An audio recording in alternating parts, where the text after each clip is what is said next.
A gente vai fazer um bate-papo aqui sobre as temáticas maiores, né? Jogos tradicionais e técnicas corporais. Então, perpassaremos aí por alguns conceitos, como jogo, cultura lúdica, técnicas corporais, processos criativos, e aí os professores vão comentar um pouco sobre esses assuntos. E eu estou aqui na difícil missão de fazer tudo isso acontecer em meia hora, né? Então, depois tem um tempo aí para o bate-papo. Então, vamos lá, vamos ver se a gente vai conseguir. Então, por gentileza aí, o professor Alcides, se puder conceituar técnica corporal e cultura lúdica para as pessoas entenderem um pouco, né, de quais conceitos a gente utiliza para pensar esses dois termos tão fundamentais aqui para a nossa conversa. Veja, Débora, primeiro um prazer estar aqui com vocês dois, né, muito gostoso, a gente está junto na disciplina CP 203, né, Pedagogia do Jogo. E a partir da disciplina que a gente pensou em fazer um repeteco dessa discussão, né? Nós já fizemos uma vez, mas a gente avaliou que faltava a gente discutir algumas coisas, né? E talvez ser mais objetivo na fala, e talvez o Instagram nos ajude nessa missão.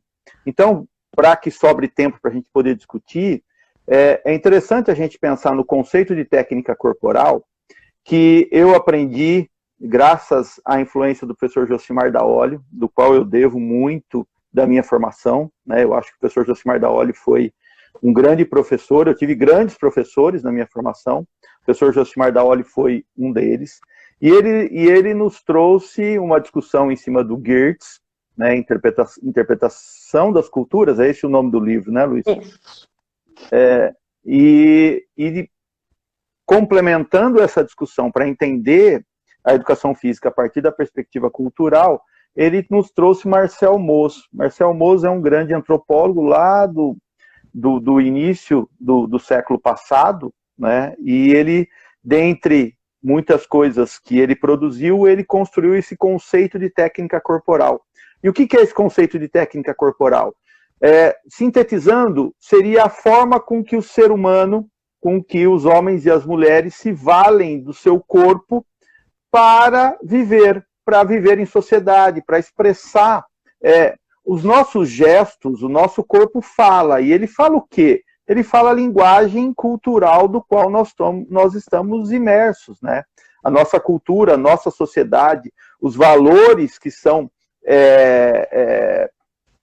caros para a nossa sociedade, eles são expressos no corpo, quer sejam valores que permitam uma liberdade maior de se expressar, quer sejam valores que muitas vezes deixam o corpo rígido, deixam o corpo com talvez uma expressividade menor, né? Ou um tipo de expressividade, não dá para falar expressividade maior ou menor, mas um tipo de expressividade que, para algumas coisas que acontecem nessa sociedade, pode ser muito interessante. Como o que nós estamos defendendo, né? Que as nossas técnicas corporais, alinhadas ou derivadas ou construídas junto com a nossa cultura lúdica, permite a possibilidade de nós termos uma sociedade brasileira, uma sociedade com uma identidade muito própria, que obviamente carrega esses elementos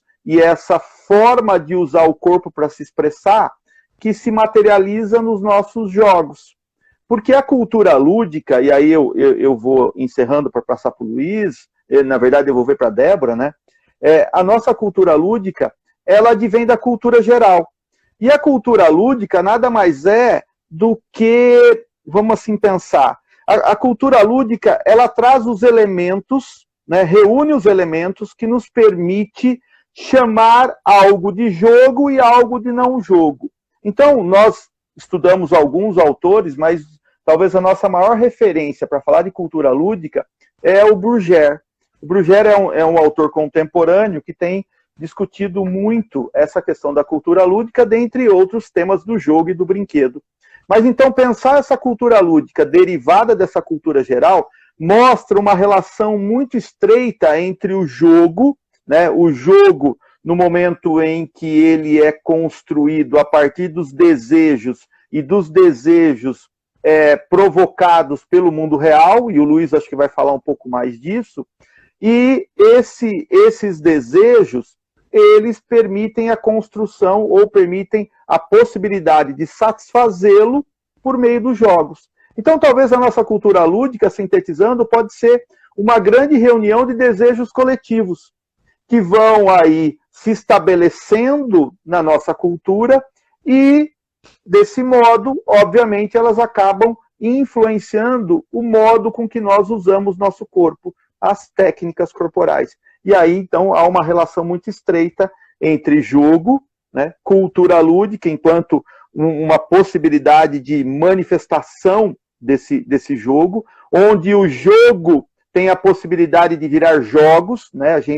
Os alunos aí da nossa disciplina, essa discussão, ela é muito cara, o jogo como fenômeno maior, e que se pauta pela subjetividade, a objetividade, ou a materialização, ou a manifestação desse ato de jogar, desse jogo, se dá por meio dos jogos. E os jogos estão aí imersos em meio à nossa cultura lúdica. Então, isso tem uma relação muito cara para nós e umas consequências que nós vamos discutir aqui, muito importantes e impactantes, principalmente por conta dos tempos atuais, né, da sociedade contemporânea.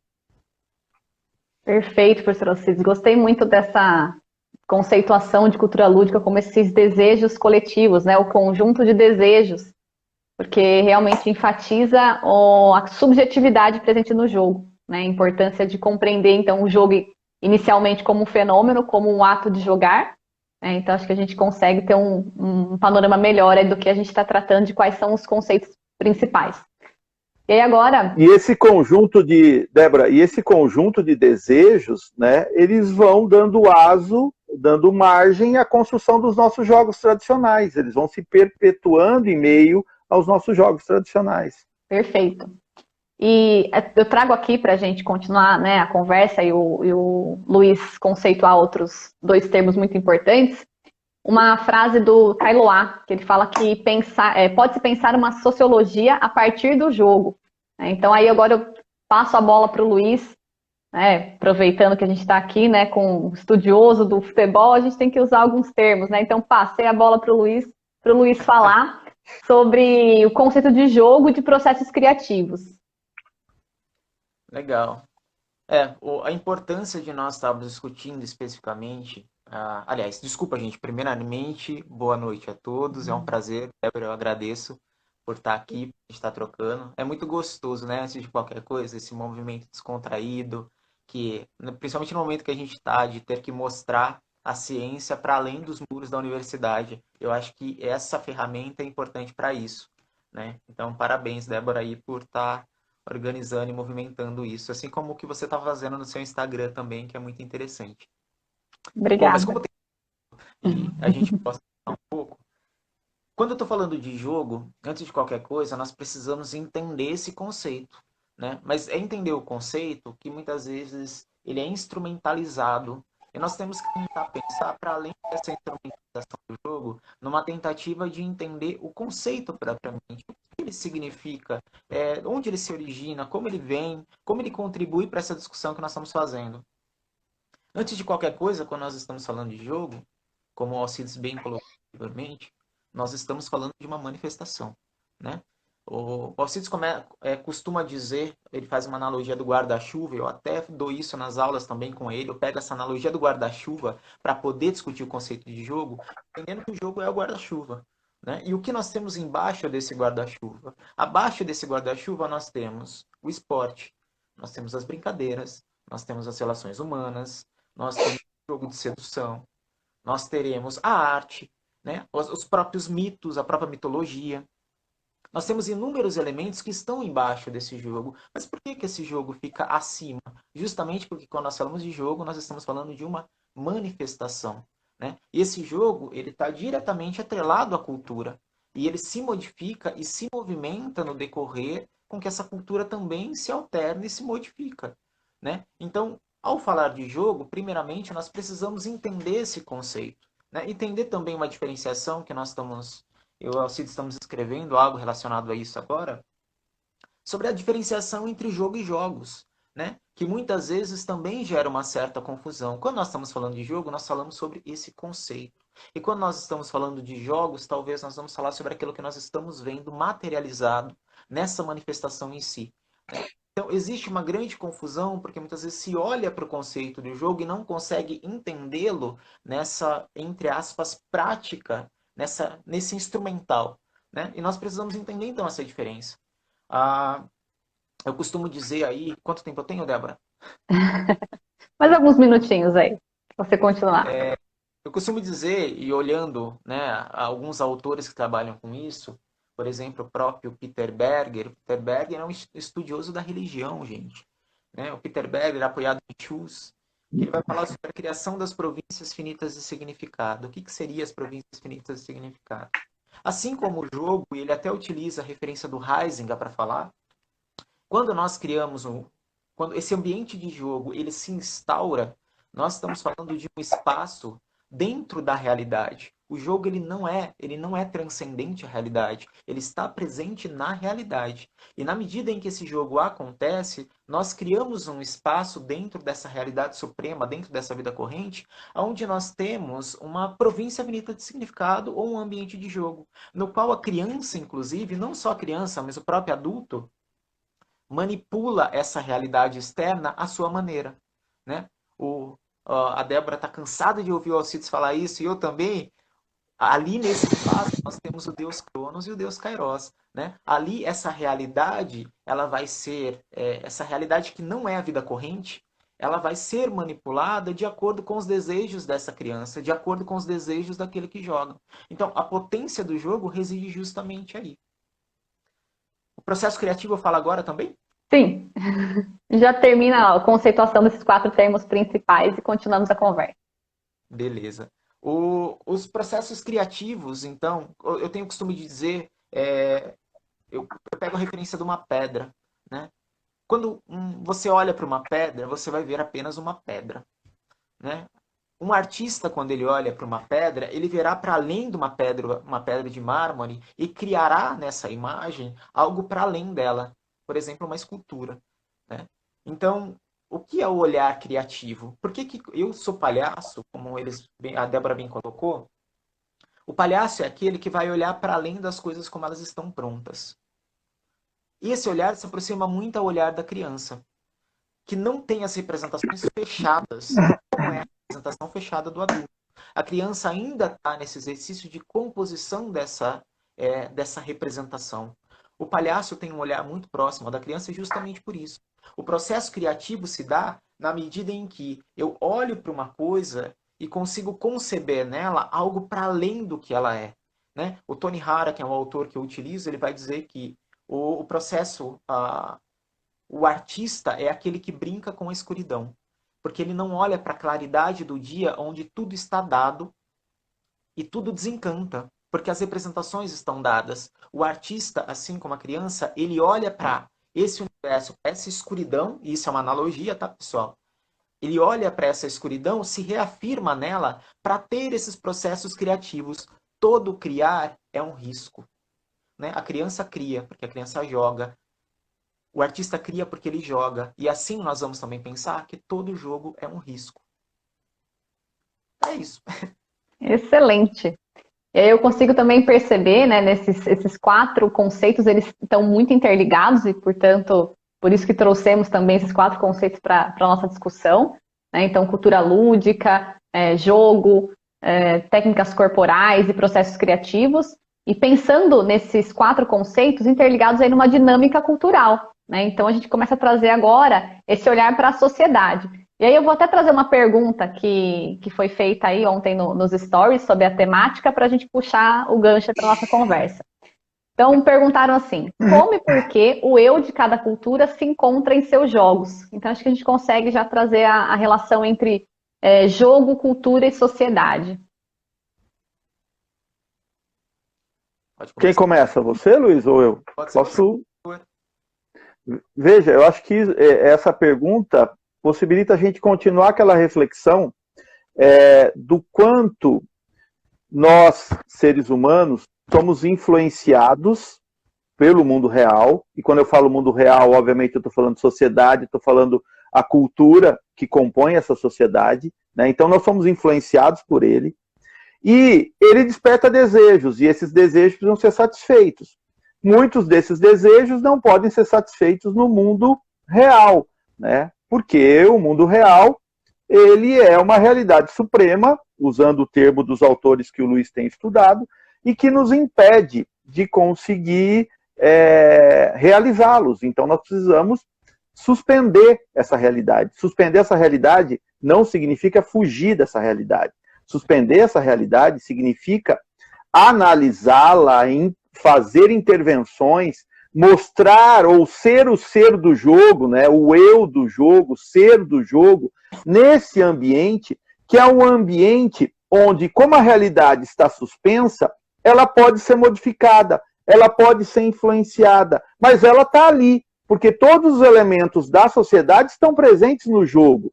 Logo, eu, como ser do jogo, tenho o poder de manipular essa realidade. E ao manipular essa realidade, eu estou produzindo cultura. Ao manipular essa realidade, eu estou construindo novos significados para aquilo que muitas vezes o mundo real me impede. E nessa construção, em meio a essa construção, é que surgem as coisas maravilhosas, poéticas, mágicas, que se expressam nos nossos jogos tradicionais, na forma com que a criança brinca, na forma com que a criança se expressa, na forma com que a criança fala aquilo que o mundo real acala.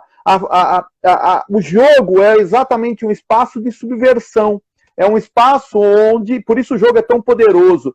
Por isso que os moralistas têm medo do jogo. Por isso que o jogo não tem muito espaço na escola, né? O seu trabalho, Débora, em cima ali dos ambientes não formais e principalmente lá os ambientes formais, mostram exatamente esse medo, né? Esse medo de assumir aquilo que o Buitendek falava, no sentido do jogo ter o seu caráter pático, o seu caráter libertino, o seu caráter libertário, o seu caráter de poder transformar um ser, muitas vezes reprimido pela sociedade, num ser potente que constrói e ressignifica essa sociedade. E ao voltar ao mundo real, esse ser do jogo volta empoderado, esse ser do jogo volta tendo ali a sua autoestima muito elevada, porque ali ele consegue ser quem ele realmente quer ser. Por isso que a gente tem falado já há um tempo, e óbvio, pautado em Schiller, pautado em outros autores, que quando nós jogamos a máscara cai. Porque quando nós jogamos, nós mostramos realmente quem nós somos, ou quem nós queremos ser. Por isso que o jogo é devir. Por isso que o Luiz está estudando Deleuze e está conseguindo fazer umas relações muito importantes ao ser afetado por essa discussão, como nós já anteriormente fomos afetados por outros autores que nos ajudaram a pensar esse jogo. Então, fechando e passando a bola para o Luiz, quando eu tenho essa possibilidade de, ao voltar ao mundo real, eu posso trazer elementos do mundo do jogo para me fortalecer na realidade. É algo como a grande metáfora criada pelo Michael Ende, até estou olhando aqui, eu estou pertinho aqui do livro, do Michael Ende, quando ele escreve A História Sem Fim. E ele mostra o Bastian sofrendo e tendo necessidade de lutar contra aquilo que era o seu maior medo, que era o medo de enfrentar, o medo de não ter coragem de enfrentar os seus problemas, né? E ele vai à fantasia e lá ele busca superar, e aí as metáforas são muito bonitas. Convido todo mundo a ler o livro do Michael Ende, História Sem Fim, né? E lá ele vai passando, como se fosse níveis num jogo de videogame. E ele vai se superando, até, em determinado momento, ele volta à realidade. Mas ele volta trazendo os elementos, no caso até no filme, né, e próprio no livro, mostra que ele volta na garupa do Funchu, ele volta exatamente trazendo todos os amigos que o empoderaram para que ele pudesse ser corajoso no mundo real. Então veja o poder subversivo do jogo, o poder formador do jogo, o poder de transformação que o jogo tem. E é isso que nos encanta estudar o jogo. Legal. E pegando o caminho que o Alcides está falando também, se a gente pensa em cultura, quando a gente pensa na cultura, ela não é um bloco estático. Essa cultura se modifica constantemente, né? Sim, é tudo aquilo que está presente nessa cultura também. Quando eu penso no jogo presente dentro dessa cultura, que se modifica com ela e ao mesmo tempo que a modifica.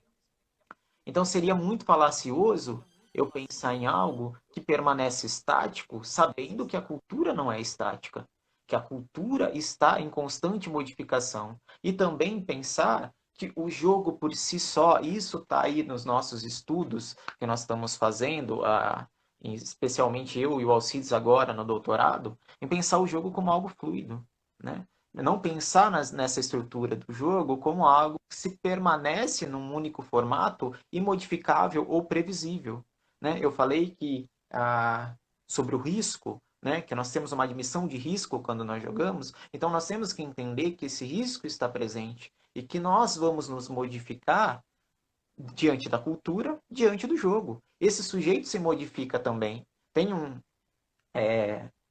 caso que eu sempre conto, que é o caso do Kaspar Hauser, né? O Alcides e a Débora estão cansados de me ouvir, os meus alunos também. Eu gosto muito de falar do Kaspar Hauser justamente para pensar nessa formação do sujeito. Kaspar Hauser, 15 anos lá preso, sem ter contato com ninguém, nunca tinha visto uma pessoa na vida dele. Kaspar Hauser não tinha dimensão do que ele era enquanto sujeito, ele não tinha dimensão do eu, justamente porque ele não tinha dimensão do outro. Então, para eu entender essa minha formação do eu, antes de qualquer coisa, eu preciso entender essa relação que se constitui com o outro. Entendendo esse outro, não apenas enquanto outro sujeito, mas tudo aquilo que se faz ao nosso entorno. É o enigma de Kaspar Hauser, exato. Tudo isso que está ao nosso entorno, né? Então, entendendo que eu me modifico na medida em que eu me coloco em contato com essa externalidade, né? Eu, na minha individualidade, sozinho, eu nem saberia o que é a minha individualidade. Eu nem teria noção do que é esse sujeito, né? Então, é importante nós pensarmos que a formação do eu está diretamente atrelada a todos esses outros elementos externos. O Vitor fez uma pergunta aí, eu não sei se tem relação. Principalmente ao outro, né? Exato. Eu acho que é bom já responder essa pergunta, que eu acho que tem a ver com o que vocês comentaram agora. O Vitor pergunta: o jogo constrói ao mesmo tempo que é construído pela cultura. Logo, ele não possui essência? Então, vou responder primeiro, se o Alcides quiser responder, e a Débora também, né? Não tá só como mediadora, tá aí firme nas respostas também. Quando nós estamos pensando em essencialização, Vitor, eu tenho um grande medo que nós voltemos ao olhar de que essencializar é tornar isso algo cristalizado, né?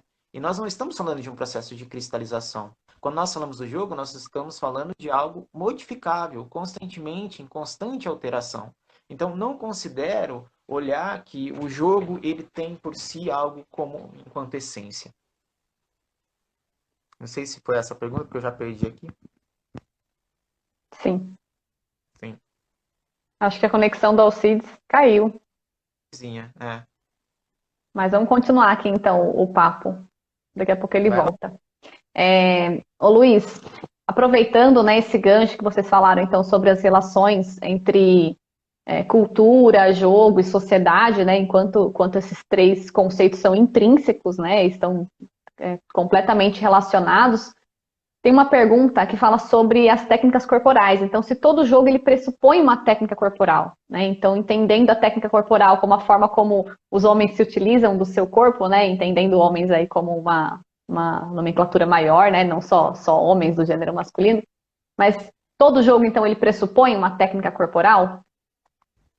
Sim, porque nós temos que entender que se o jogo ele tem um processo de aquisição desse contexto cultural. Eu faço uma construção de um arcabouço, né? Na medida em que jogo, eu vou construir um arcabouço.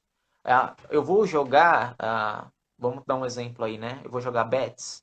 Eu jogo bets da mesma maneira, ou taco, né, para alguns, mas para nós que somos de Americana é bets, Por né? favor, Bets, hein?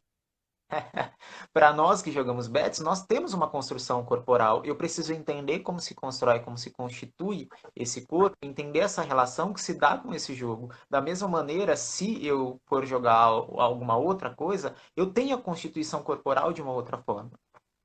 E tantas outras coisas. E isso vai compondo o meu arcabouço lúdico para que não para aqui, mas eu vou aprender a lidar com coisas diferentes na medida em que eu vou construindo esse corporal e vou construindo também esse entendimento sobre todos esses jogos, né? A grosso modo falando. Ó, o pessoal aqui no chat concordando que é Bets. Muito bem, gente. Isso aí. Bets, né, Luiz? Sem dúvida. Então, aproveitando esse ganho. Ah, tem alguém que falou taco? Não, não é possível. Bets. Já chegamos nesse consenso. Mas brincadeiras à parte. Então, falando sobre as técnicas corporais, então todo jogo ele pressupõe, né, as técnicas corporais, e aí fazendo uma relação com a cultura lúdica e também pensando nos jogos tradicionais, a gente consegue perceber o impacto dessa sociedade contemporânea nos jogos tradicionais e, consequentemente, também nas técnicas corporais. E aí a gente dá um exemplo, inclusive, da transformação, né, da ressignificação de alguns jogos tradicionais, o peão, por exemplo. Então a gente tem lá o peão de madeira, né, muito antigo, que muitas pessoas brincaram, e hoje a gente tem o Beyblade, que nada mais é do que uma ressignificação, uma transformação desse peão. E aí a forma de eu jogar o peão lá de madeira, ou eu jogar o Beyblade, ela vai ser diferente. E aí são técnicas corporais que são construídas e estão em íntima relação, então, tanto com essa transformação da cultura lúdica, quanto com a própria sociedade em si. Acho que é um exemplo importante. Aproveitando só esse gancho, já veio uma outra pergunta aqui sobre técnicas corporais, né? Então, do Vitor. Através das técnicas corporais, será possível, em um fluxo contínuo, compreender as jogadas do jogo? É complexa essa pergunta, né? Repete. Também achei. Deixa eu ler de novo aqui. Através das técnicas corporais, será possível, em um fluxo contínuo, compreender as jogadas do jogo?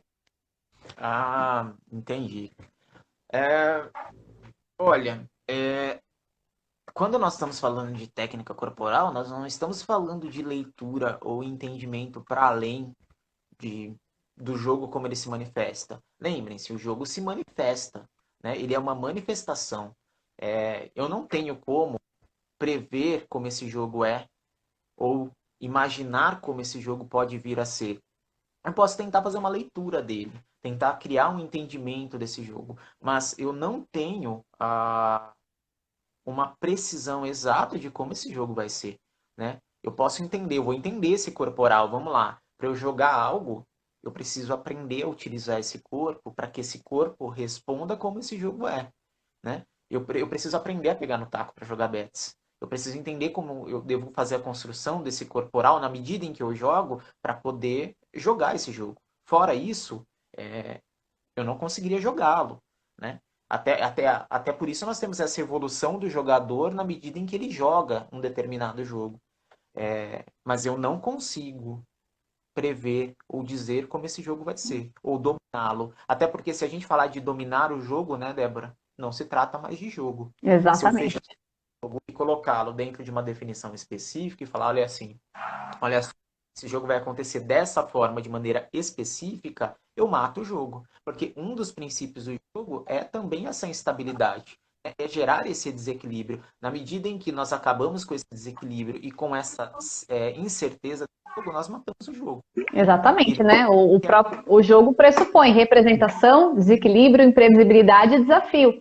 Né? Então, trazendo aí o conceito de ambiente de jogo proposto pelo professor Alcides Scaglia, que voltou aqui com a gente. E você, professor, E não me machuquei, viu, Pedro? Exatamente, eu ia falar, perdeu as piadinhas aqui, tá vendo? Você lançou essa piada, agora o feitiço virou contra o feiticeiro, ó. Não me machuquei.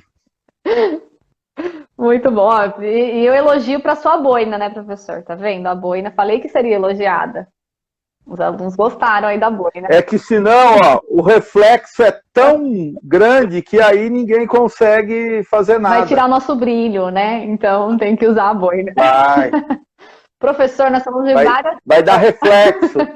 Nosso tempo aqui passa muito rápido, né, gente? Esse jogo aqui que a gente vai conversando, nem percebe o tempo passar. E a gente vai sendo, na nossa conversa, dominada pelo Kairos, mas o Cronos vai batendo aqui, né? Porque a gente tem o tempo do Instagram, o tempo da live.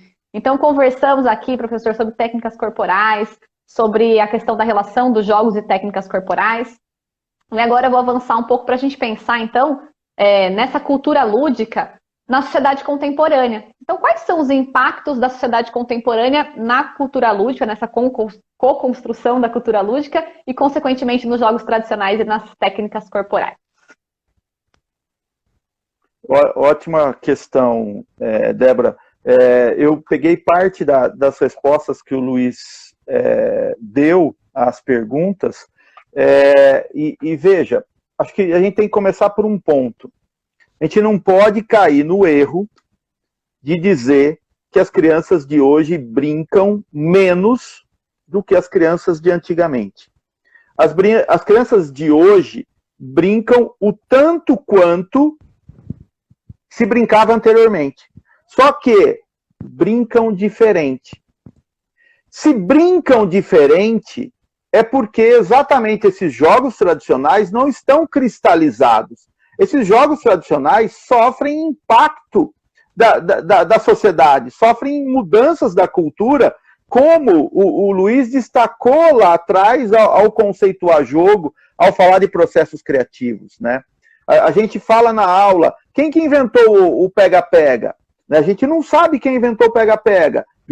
É um jogo tradicional. Mas a gente poderia levantar uma hipótese, que o jogo de pega-pega surgiu na pré-história, quando as crianças viam os animais caçando uns aos outros, os pais caçando animais, ou sendo caçados pelos animais, e tudo isso era, obviamente, as crianças tentam entender essa sociedade pelo jogo, né? Isso, os estudos piagetianos já demonstram isso de forma muito brilhante, ao falar principalmente do jogo simbólico, do jogo de fantasia, do que está presente ali naquela deformação do real para entendimento desse real. Então isso sempre aconteceu. E essa dinâmica de entendimento do real e de trazer a realidade para dentro do jogo, obviamente, essa realidade, à medida em que se transforma, esse jogo se modifica. Então, se antes lá era o pega-pega dinossauro, à medida em que a sociedade foi se modificando, outros elementos foram sendo incorporados ao jogo. E esse pega-pega, e por que o pega-pega não desapareceu? Porque essa perseguição ainda é presente na sociedade. Essa caça e caçador ainda é presente na sociedade. Mas ela ganha elementos diferentes à medida em que essa sociedade vai se modificando, né? O pique-bandeira não tenha dúvida que surgiu como uma representação daquele período em que a pólvora ainda não era o principal meio para se ganhar batalhas, e dois exércitos se postavam um de frente para o outro, como aparece naquele filme Coração Valente, onde os escoceses e os ingleses ficam lá por semanas, um de frente para o outro, tentando provocar o outro, para saber quem vai tomar a primeira atitude. Porque é assim que acontece quem é inteligente e sabe jogar o pique-bandeira. Quando você fala já no pique-bandeira, as pessoas que sabem e entendem a lógica do jogo, elas não saem correndo, elas ficam esperando. Elas ficam ali observando onde vai surgir uma brecha. E a brecha vai surgir em meio à movimentação do outro. E isso acontecia nas guerras. E isso era algo que acontecia nos campos de batalha. No momento em que essa sociedade vai se modificando, esses jogos vão se modificando, vão incorporando elementos. O polícia e ladrão é um ótimo exemplo disso. O polícia e ladrão é uma brincadeira romântica, né? Ela é ainda da época em que polícia corria atrás de ladrão, né? Hoje, quando eu era professor de educação física escolar, e fazia essa discussão com os meus alunos e pedia para que eles tentassem ressignificar esses jogos tradicionais, ou seja, como seria o Polícia e Ladrão hoje? Quais elementos ele incorporaria da nossa cultura, da nossa sociedade? Não tenho dúvida que incorporaria elementos como o policial corrupto, incorporaria elementos como o traficante, que não é nem policial, nem bandido, é um outro elemento que veio a compor essa dinâmica social. Ia surgir a rebelião nas cadeias, ia surgir uma série de ações que se vê no dia a dia, porque isso precisa ser entendido pelas crianças, isso precisa ser compreendido pelas crianças. E, muitas vezes, isso não é possível no mundo real. É aí que a gente fala da manifestação, é aí que a gente fala de toda essa possibilidade de viver o mundo do jogo, né, em relação estreita com o mundo real. E o Luiz pode complementar, senão eu fico falando o tempo todo aqui. Eu já esqueci. Porque é um tema muito caro. Desculpa. Não, veja, só para complementar. Se essa dinâmica cultural promove mudanças nos jogos, e nós falamos que as técnicas corporais pautadas em Marcel Mauss é a forma de eu me valer do meu corpo para viver nessa sociedade, no momento em que o jogo muda, as técnicas corporais se alteram. Então, veja a relação, e isso está muito presente num fantástico artigo que nós publicamos, que vai ganhar o prêmio Nobel, né? Nós ficamos sabendo aí que a academia vai nos presentear com o Nobel em decorrência desse artigo que nós publicamos num dossiê, que depois a Débora disponibiliza para vocês aí o link, né, onde nós falamos exatamente sobre as consequências, né, o que isso acarreta, pensando numa sociedade contemporânea, pensando naquilo que está acontecendo hoje, pensando, por exemplo, na modernidade líquida, em todas essas questões que o Luiz pode complementar agora. Exatamente isso que eu pedi para o Luiz complementar um pouco, né, trazendo algumas características da sociedade contemporânea. Porque a memória dele, a memória de peixe dele... Luiz Dori. Então eu dei todas as deixas para que a memória dele fosse ativada. Então, Luiz Dori, você pode falar um pouco sobre as características da sociedade contemporânea e aí de que forma elas vão impactar na cultura lúdica? Tem uma autora, obrigado, é piada, mas não é piada. E assim, eu não aceito que o Alcides fale isso, porque ele também tem eu sou a única que não posso falar isso aqui, né? Pode ser, definitivamente. Eu até falei disso um pouquinho no meu mestrado, um trechinho, né? Quando eu vou falar de levar os artistas para a rua e etc. Hoje nós vivemos certos cerceamentos, né? E quando a gente vai falar, inclusive, até do próprio Bauman, a gente pensa que nós vivemos numa sociedade que se tornou uma sociedade do medo. Essa sociedade do medo, ela está muitas vezes atrelada ao medo de ser roubado. Ela está relacionada ao medo de um atentado terrorista. Né? Nós vivemos cercados pelo medo. Não vou entrar em alguns outros méritos, mas o Bauman vai dizer que esse é uma forma de dominação. Né? Se você quer controlar um povo, faça com que esse povo fique com medo. Mas não vou entrar nesse detalhe. Hoje nós temos outro medo, o vírus. Né? Não estou falando que o vírus não existe, com toda certeza. Ele está aí e se nós pudermos, nós devemos nos isolar e ficar em casa. Mas diante de... E tem outro vírus que nos dá medo. Mas pula essa. Vamos pular. Vamos pular esse vírus aí, tá ok? Nós temos várias questões que nos fazem ter medo. E outras questões também relacionadas. Nós temos um esvaziamento, talvez, da rua, porque existe esse processo de cerceamento. Nós temos as tecnologias, né? Os processos digitais atrelados a isso. A criança deixou de brincar? Não, a criança não deixou de brincar. Mas a maneira com que ela brinca hoje foi ressignificada acompanhando todas essas mudanças. A gente não acabou de falar da cultura, né? Se nós estamos pensando que o jogo se modifica, que a cultura se modifica, os jogos tradicionais, a forma de se jogar também vai se modificar e outras formas de tradicional talvez possam vir a surgir, né? Então, impacta de maneira direta, significativa, mas isso não quer dizer que os filhos do Alcides não brinquem, ou que os os netos do Alcides não brincarão, né? Mas que talvez essas mudanças, talvez não, essas mudanças acompanham todos esses elementos culturais a qual nós estamos inseridos. E isso é um risco necessário que nós temos que passar. Se nós vamos problematizar as questões das tecnologias, já é outros 500. Né? E até se nós formos para culturas distintas também, nós vamos ver outras formas de composição desse brincar. Se uma cultura onde nós temos muitos parques, né, e as crianças ainda, as famílias ainda têm o costume de ir para essas regiões, talvez seja uma forma diferente que nós brincamos por aqui. Né? Os impactos, eles existem, eles estão dados e podem ter impactos significativos na mudança desse corpo também. Né? Esse corpo também vai se modificar. Se esse jogo se modifica, esse corpo também vai se modificar.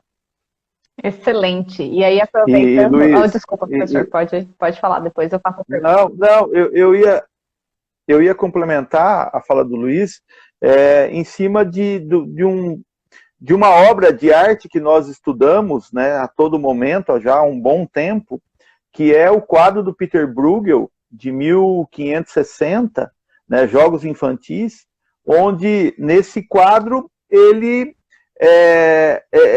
registra a cultura lúdica daquele tempo. Né? Lá, ele expressa os diferentes jogos. E esses diferentes jogos chegaram até os tempos de hoje. 500 anos depois, esses jogos, e a maioria deles chegaram. Mas, aí entra uma discussão sobre tecnologia, que talvez essa quarta onda aí da Revolução Industrial, que impactou de maneira muito forte as tecnologias digitais, elas muitas vezes têm gerado um desaparecimento que era, entre aspas, natural, cultural, né? A gente falou que a sociedade muda, o jogo muda, chega um determinado momento que alguns jogos desaparecem, né? Isso é naturalmente cultural, ou seja, não estamos falando de natureza biológica, mas estamos falando de uma perspectiva cultural. Esses jogos vão desaparecendo, porque essa sociedade se modifica. Mas nos últimos tempos, nos últimos 50 anos, por conta da quarta revolução industrial, se a gente pegasse uma curva, esses jogos que chegaram até a minha geração, que tem curso de datilografia, que chegaram à geração do professor Rogério, que está nos assistindo aí na Federal do Mato Grosso, né, que somos da época da datilografia, muitos jogos nós reconhecemos naquele quadro. Mas com certeza, eu já fiz essa experiência. A minha filha, que tem 8 anos, ela não reconhece a quantidade de jogos que a minha geração reconhece. Porque muitos jogos perderam o seu sentido e perderam o seu espaço natural ou cultural de desenvolvimento, que é o espaço que é o espaço lúdico da rua, que é o que a Débora está estudando agora no doutorado. Se a Débora no mestrado estudou o ambiente não formal, agora ela está estudando o ambiente informal, que caracteriza essa pedagogia da rua, e essa pedagogia da rua não está ligada só a futebol, né? Não é futebol de rua, a Débora está estudando pedagogia da rua, para entender exatamente como essa aprendizagem se dá em meio a essa dinâmica cultural. Né? E aí, obviamente, ela terá mais possibilidade para falar disso, e vai falar muito bem do trabalho que ela está desenvolvendo. Muito bom. Gente, o nosso tempo aqui passa voando. Temos apenas 8 minutos. E aí, aproveitando, tem uma pergunta muito boa aqui da Érica. Ela pergunta como a gente avalia o impacto dos jogos digitais nos processos criativos. Então, acho que o Alcides já parcialmente respondeu, aí falando sobre a quarta revolução industrial, sobre a questão dos jogos digitais. Eu acho que é importante a gente pensar que os jogos digitais, eles com certeza impactarão nas técnicas corporais, né? Especialmente se a maior parte desses jogos, a gente pode chamar assim de sedentários no sentido que eles são feitos sentados, deitados, né? Não utilizam expressões corporais muito amplas, assim como pega-pega, né? Esconde-esconde, mas também tem técnicas corporais, existem técnicas corporais específicas para eu pensar nos jogos digitais. Existem também os Exergames, né? Os Exergames, aí, que são jogos digitais que utilizam mais o corpo. Mas o que a gente discute até um pouco, né, nesse texto, inclusive, que é a base para a nossa conversa, é que mesmo esses Exergames, eles utilizam padrões corporais muito específicos, né? Então, eles não possibilitam esses processos criativos. Até porque o avatar, né, que no caso a pessoa tem que responder exatamente o que o avatar está solicitando, né? A criança tem que responder o que o avatar solicita. E aí então já entra também na questão dos processos criativos. Então acho que o mais importante desses jogos digitais, a gente não está aqui para falar ser contra a tecnologia, né, que não deve ter jogos digitais. Pelo contrário, acho que o que a gente defende é que as crianças têm que ampliar cada vez mais a cultura lúdica, então experienciar tanto jogos digitais quanto jogos corporais, jogos tradicionais, né, jogos contemporâneos, enfim, diversas possibilidades corporais, ampliar esse repertório, mas a gente também tem que problematizar os impactos desses jogos digitais, tanto nas técnicas corporais quanto na cultura lúdica de maneira geral. Eu não sei se vocês querem complementar, porque a gente está caminhando aí para o final, professores. Não, eu acho que é isso, né? Nós entendemos que há esse processo de modificação e que ela vai ter os impactos, tanto positivos quanto não tão positivos assim. Mas não significa que ela seja um monstro, né? Nós não temos que demonizar também, que eu acho que é isso que a gente se propõe no texto. E entendendo que talvez para as técnicas corporais nós teremos algumas minimizações, né, dos aspectos do jogo. Mas enfim, tudo se modifica, né, gente? Mas, Se antes nós tínhamos o Em Nome do Namoro, Em Nome do Amor, no Silvio Santos, que as pessoas iam se encontrar, hoje nós temos o Tinder, né? As coisas se modificam. essa foi boa, Luiz. Por essa eu Veja, não esperava. quando, quando a gente fala dessas modificações, o impacto evidente, por exemplo, pode ser visto no futebol, né? Para que a gente possa ser mais, possa materializar, possa ser mais objetivo nessas análises, fica evidente o quanto o nosso futebol hoje tem um corpo mais dócil, mais controlado, um corpo que é modelado.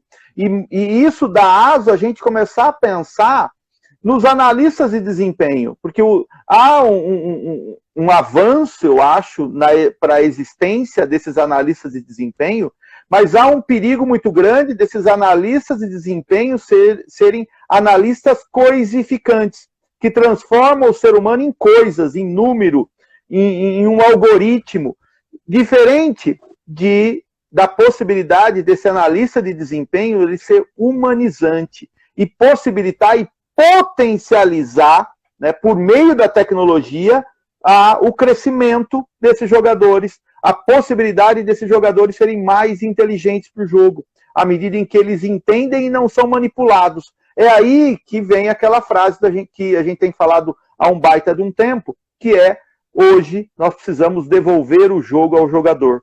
Né? E aí talvez isso se justifique em toda a nossa fala desde o começo dessa live. Ou se explique desde o começo da nossa live. E aí, pegando então um gancho no que o professor está falando sobre devolver o jogo ao jogador, remete novamente aos contextos, né, de jogo e de aprendizagem. Então a gente precisa cada vez mais potencializar e oferecer espaços e tempos para que as crianças joguem. E aí a gente vai também ampliar esses repertórios. Eu aproveito e já respondo a pergunta do Felipe, né? Ele pergunta se essas novas formas de brincar, elas podem diminuir o arcabouço de práticas corporais das crianças ou se elas vão apenas ser modificadas. Eu já vou puxar um ganchinho para responder. Então, elas são modificadas, mas também esse repertório ele pode ser diminuído, né? À medida que a gente não oferece espaços, não oferece tempos, e é importante enfatizar que o brincar como uma atividade histórica e cultural é aprendido. Então, necessita de parceiros, necessita de espaços, necessita de uma cultura material também que vai ali fornecer e ampliar as possibilidades de jogo. Então, também o repertório ele pode ser diminuído. E aí vem a importância da educação física, né, e desses espaços de jogo. E a gente tem aí 3 minutinhos para complementar, professor Alcides e professor Luiz. E eu acho que essa é a questão central, né? Desculpa, Alcides, eu acho que eu te atropelei.